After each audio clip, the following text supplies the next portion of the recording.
Hi friends, ഇന്ന് ഞാൻ വന്നിട്ടുള്ളത് നല്ല അടിപൊളി ടേസ്റ്റിൽ തയ്യാറാക്കി എടുത്തിട്ടുള്ള ഒരു അമ്പഴങ്ങ കറിയുടെ റെസിപ്പി ആയിട്ടാണ്. ഇത് നമുക്ക് ചോറിൻ്റെ കൂടെ കഴിക്കാനും അതുപോലെ തന്നെ മസാല ദോശയുടെയും ഇഡലിയുടെയൊക്കെ കൂടെ ചട്നിക്ക് പകരക്കാരനായിട്ട് ഉപയോഗിക്കാൻ പറ്റുന്ന നല്ലൊരു അടിപൊളി ടേസ്റ്റുള്ള ഒരു കറിയാണ്. ഇതെങ്ങനെയാണ് തയ്യാറാക്കി എടുക്കുന്നതെന്ന് നമുക്ക് നോക്കാം. ഞാൻ ഇതവിടെ കുറച്ച് അമ്പഴങ്ങ എടുത്തിട്ടുണ്ട്. ഇത് നമ്മുടെ വീട്ടിൽ തന്നെ കായ്ച്ചിട്ടുള്ള അമ്പഴങ്ങയാണ്. ഇത് സ്വീറ്റ് അമ്പഴങ്ങയാണ്, പക്ഷേ ഇതുവരെ ഞാൻ പഴുത്തിട്ടൊന്നും കഴിച്ചിട്ടില്ല. നമുക്കിത് അച്ചാർ തയ്യാറാക്കാനും അതുപോലെ തന്നെ കറി വെക്കാനൊക്കെ നല്ല അടിപൊളി ടേസ്റ്റ് കേട്ടോ.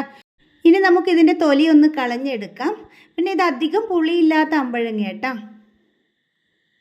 അപ്പോൾ ഇത് ഇതുപോലെ ഞാൻ തൊലി കളഞ്ഞെടുത്തതിന് ശേഷം ഇത് 4 പീസായിട്ട് കട്ട് ചെയ്തെടുക്കുന്നുണ്ട്. പിന്നെ ഇത് അധികം മൂപ്പില്ലാത്ത തന്നെ എടുക്കാനായിട്ട് ശ്രദ്ധിക്കണം. അങ്ങനെ ഞാൻ ഇത് അമ്പഴങ്ങ തൊലിയെല്ലാം കളഞ്ഞെടുത്തതിന് ശേഷം നല്ലതുപോലെ തന്നെ കഴുകി എടുത്തിട്ടുണ്ട്. ഇനി നമുക്ക് കറി തയ്യാറാക്കാം. ഞാൻ ഇതവിടെ ഒരു മൺചട്ടി സ്റ്റൗവിലേക്ക് വെച്ച് കൊടുത്ത് ചൂടായി വരുമ്പോൾ നമുക്കിതിലേക്ക് ഒരു 1.5 ടേബിൾ സ്പൂൺ വെളിച്ചെണ്ണ ഒഴിച്ചു കൊടുക്കാം. അങ്ങനെ ഇതാ നമ്മുടെ വെളിച്ചെണ്ണ നന്നായിട്ട് ചൂടായി വരുന്ന സമയത്ത് നമുക്കിതിലേക്ക് 1/2 ടീസ്പൂൺ കടുക് ഇട്ട് കൊടുക്കാം. കടുക് ഒന്ന് പൊട്ടി വരുന്ന സമയത്ത് നമുക്കിതിലേക്ക് ഒരു 1/4 ടീസ്പൂൺ ഉലുവ കൂടി ചേർത്ത് കൊടുക്കാം. അങ്ങനെ ഇതാ കടുക് ഉലുവയൊക്കെ ഇവിടെ പൊട്ടി വന്നിട്ടുണ്ട്. ഇനി ഇതിലേക്ക് ഒരു 2 വറ്റൽ മുളക് ചേർത്ത് കൊടുക്കുക. ഒപ്പം തന്നെ ഞാൻ ഇതിലേക്ക് 2 പച്ചമുളക് കൂടി ചേർത്ത് കൊടുക്കുന്നുണ്ട്. ഇനി നമുക്കിതിലേക്ക് കുറച്ച് ചെറിയുള്ളി ഇതൊന്ന് കട്ട് ചെയ്ത് ചേർത്ത് കൊടുക്കാം. ഞാൻ ഇവിടെ ഒരു 8 ചെറിയുള്ളി എടുത്തിട്ടുണ്ട്. പിന്നെ ഇതിലേക്ക് 2 തണ്ട് കറിവേപ്പ് കൂടി ചേർത്ത് കൊടുക്കുന്നുണ്ട്. ഇനി ഇതെല്ലാം കൂടി നല്ലതുപോലെ തന്നെ നമുക്ക് വഴറ്റിയെടുക്കാം. നമുക്ക് ചെറിയുള്ളിക്ക് പകരം വേണമെന്നുണ്ടെങ്കിൽ സവാള എടുക്കാം. പക്ഷേ ചെറിയുള്ളി ചേർക്കുന്ന സമയത്താണ് നമ്മുടെ കറിക്ക് നല്ലൊരു അടിപൊളി ടേസ്റ്റ് കേട്ടോ.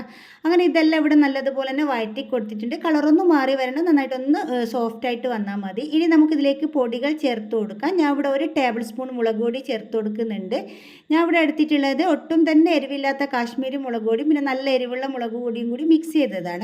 പിന്നെ ഇതിലേക്ക് ഒരു 1.5 ടീസ്പൂൺ മല്ലിപ്പൊടി ചേർത്ത് കൊടുത്തിട്ടുണ്ട്. അതുപോലെ തന്നെ ഒരു 1/2 ടീസ്പൂൺ മഞ്ഞൾപ്പൊടി കൂടി ചേർത്ത് കൊടുത്തു. ഇനി ഇതെല്ലാം കൂടി ലോ ഫ്ലെയിമിൽ ഇട്ടിട്ട് നമ്മുടെ പൊടികളുടെ ഒരു പച്ചക്കുത്തെല്ലാം മാറി വരുന്നത് വരെ നല്ലതുപോലെ തന്നെ നമുക്കിതൊന്ന് വഴറ്റിയെടുക്കാം. അപ്പോൾ വീഡിയോ നിങ്ങൾക്ക് കണ്ടുകൊണ്ടിരിക്കുന്ന സമയത്ത് ഇഷ്ടമാവുകയാണെന്നുണ്ടെങ്കിൽ ഒന്ന് ലൈക്ക് ചെയ്യാൻ മറക്കരുത് കേട്ടോ. അങ്ങനെ ഇതാ നമ്മുടെ പൊടികളുടെ ഒരു പച്ചമണൽ ഇവിടെ നല്ലതുപോലെ തന്നെ മാറി വന്നിട്ടുണ്ട്. ഇനി നമുക്കിതിലേക്ക് നമ്മൾ നേരത്തെ തൊലിയെല്ലാം കളഞ്ഞ് കഴുകി എടുത്ത് വെച്ച് നമ്മുടെ അമ്പഴങ്ങയില്ലേ അതും കൂടി ചേർത്ത് കൊടുക്കാം. ഇനി ഇതും കൂടി ചേർത്ത് കൊടുത്ത് നന്നായിട്ടൊന്ന് നമുക്ക് മിക്സ് ചെയ്തെടുക്കണം. അപ്പോൾ ഇതിലേക്ക് ഇതുവരെ നമ്മൾ ഉപ്പൊന്നും ചേർത്ത് കൊടുത്തിട്ടില്ല. ഇനി നമുക്കിതിലേക്ക് ആവശ്യത്തിനുള്ള ഉപ്പ് കൂടി ചേർത്ത് കൊടുക്കാം. എന്നിട്ട് ഇത് നന്നായിട്ട് വീണ്ടും ഇതൊന്ന് മിക്സ് ചെയ്ത് കൊടുക്കാം. അങ്ങനെ ഇത് ഉപ്പ് കൂടി ചേർത്ത് കൊടുത്തതിന് ശേഷം ഞാൻ ഇവിടെ നല്ലതുപോലെ തന്നെ മിക്സ് ചെയ്ത് കൊടുത്തിട്ടുണ്ട്. ഇനി നമുക്കിത് വേവിച്ചെടുക്കണം. അപ്പോൾ ഇതിലേക്ക് ഞാനിത് 1 കപ്പ് വെള്ളം ഒഴിച്ചു കൊടുക്കുന്നുണ്ട്. ഇതിന് ഒരുപാട് വേവൊന്നുമില്ല കേട്ടോ. ഒരു 5 മിനിറ്റ് കൊണ്ട് മീഡിയം ഫ്ലെയിമിൽ ഇട്ടിട്ട് ഒന്ന് വേവിച്ചെടുത്താൽ മതി. അപ്പോൾ ഇത് വെള്ളം കൂടി ഒഴിച്ച് കൊടുത്ത് നന്നായിട്ടൊന്ന് മിക്സ് ചെയ്ത് കൊടുത്തിട്ടുണ്ട്. ഇനി നമുക്കിത് മൂടി വെച്ചിട്ട് മീഡിയം ഫ്ലെയിമിലിട്ട് ഒരു 5 മിനിറ്റ് ഒന്ന് വേവിച്ചെടുക്കാം. അപ്പോൾ ഇതാ നമ്മുടെ അമ്പഴങ്ങ ഇവിടെ മൂടി വെച്ച് കൊടുത്തിട്ട് 5 മിനിറ്റ് കഴിഞ്ഞിട്ടുണ്ട്. നമുക്ക് തുറന്ന് നോക്കാം. അപ്പോൾ ഇതിലുള്ള വെള്ളമെല്ലാം ഒന്ന് വറ്റി വന്നിട്ടുണ്ട്. അമ്പഴങ്ങ നല്ല പാകത്തിന് തന്നെ വെന്ത് വന്നിട്ടുണ്ട്. ഇതുപോലെ ഒന്ന് എടുത്തിട്ട് തൊട്ട് നോക്കുമ്പോൾ തന്നെ മനസ്സിലാവും കേട്ടോ. ഒരുപാട് അങ്ങ് ഉടച്ചെടുക്കണ്ട, ചെറുതായിട്ടൊന്ന് ഇതുപോലെ കൈ കൊണ്ടൊന്ന് പ്രസ് ചെയ്യുന്ന സമയത്ത് നമുക്ക് മനസ്സിലാവും വെന്തെന്ന്. അതല്ലാതെ അങ്ങ് മൊത്തത്തിൽ അങ്ങ് ഉടഞ്ഞിട്ടുള്ള ആ ഒരു പരുവത്തിൽ വേണ്ട കേട്ടോ.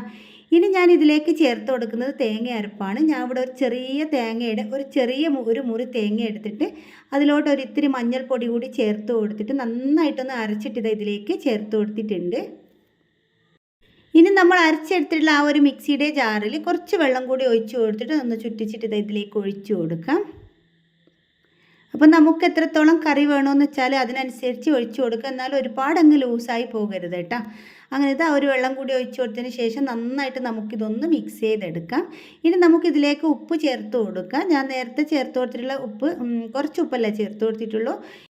അങ്ങനെ ഉപ്പ് കൂടി ചേർത്ത് കൊടുത്തതിന് ശേഷം നന്നായിട്ട് നമുക്കൊന്ന് മിക്സ് ചെയ്തെടുക്കാം. ഇനി ഇത് നല്ലതുപോലെ ഒന്ന് തിളച്ച് വരുന്നത് വരെ നമുക്ക് വെയിറ്റ് ചെയ്യാം. അപ്പോൾ നമ്മുടെ കറി ഇവിടെ തിളക്കാൻ തുടങ്ങിയിട്ടുണ്ട്. ഈ ഒരു സമയത്ത് ഞാനിത് ഇതിലേക്ക് ഒരു തണ്ട് കറിവേപ്പ് കൂടി ചേർത്ത് കൊടുത്തിട്ട് ഒന്ന് മിക്സ് ചെയ്തെടുക്കുന്നുണ്ട്. അപ്പോൾ എൻ്റെ ചാനൽ സബ്സ്ക്രൈബ് ചെയ്ത എല്ലാവരും ഒന്ന് വീഡിയോ കണ്ട് സപ്പോർട്ട് ചെയ്യണം കേട്ടോ. അങ്ങനെ ഇതാ നമ്മുടെ കറി നന്നായിട്ട് ഇവിടെ തിളക്കാൻ തുടങ്ങിയിട്ടുണ്ട്. ഞാൻ ഇതിൻ്റെ ഫ്ലെയിം ഇവിടെ ഓഫ് ചെയ്ത് കൊടുത്തിട്ടുണ്ട്. ഇനി നമുക്കിത് മൂടി വെച്ചിട്ട് ഒരു അരമണിക്കൂറിന് ശേഷം നമുക്ക് തിരിച്ചു വരാം. അപ്പോൾ ഇത് അരമണിക്കൂർ കഴിഞ്ഞിട്ടുണ്ട്. നമ്മുടെ കറിയെല്ലാം നന്നായിട്ട് ഇവിടെ തണുത്ത് വന്നിട്ടുണ്ട്. അപ്പോൾ ഇത് നിങ്ങൾക്ക് കാണുമ്പോൾ തന്നെ മനസ്സിലാവും, ഒരുപാട് ലൂസായിട്ടും അല്ല, എന്നാൽ ഒരുപാട് അങ്ങ് കുറുകിയിട്ടും അല്ല കേട്ടോ. അപ്പോൾ ഈ ഒരു പരുവത്തിൽ നമുക്ക് കറി തയ്യാറാക്കി എടുക്കാം. ഈ ഒരു കറി ഉണ്ടെങ്കിൽ നമുക്ക് മസാല ദോശയുടെ കൂടെയും ഇഡ്ഡലിയുടെ കൂടെയും എന്താ പറയുക ചോറിൻ്റെ കൂടെയും കപ്പയുടെ കൂടെയും ഒക്കെ കഴിക്കാനും അടിപൊളി ടേസ്റ്റ് കേട്ടോ. അപ്പോൾ വീഡിയോ നിങ്ങൾക്ക് എല്ലാവർക്കും ഇഷ്ടമായിട്ടുണ്ടാവുമെന്ന് വിചാരിക്കുന്നു. ഇഷ്ടപ്പെട്ടിട്ടുണ്ടെങ്കിൽ എന്നും പറയുന്നത് പോലെ തന്നെ ലൈക്ക് ചെയ്യാനും ഷെയർ ചെയ്യാനും സബ്സ്ക്രൈബ് ചെയ്യാനും ഒന്നും മറക്കരുത്. നിങ്ങളുടെ കുക്കിംഗ് ഇഷ്ടപ്പെടുന്ന എല്ലാ ഫ്രണ്ട്സിനൊക്കെ ഒന്ന് ഷെയർ ചെയ്ത് കൊടുത്ത് സപ്പോർട്ട് ചെയ്യണം. പിന്നെ ഇതുപോലെ നിങ്ങൾ തയ്യാറാക്കിയിട്ട് അഭിപ്രായങ്ങളും കമൻറ്റ് ബോക്സിൽ അറിയിക്കാൻ മറക്കരുത് കേട്ടോ. അപ്പോൾ പുതിയൊരു വീഡിയോ ആയിട്ട് നമുക്കിനി വീണ്ടും കാണാം.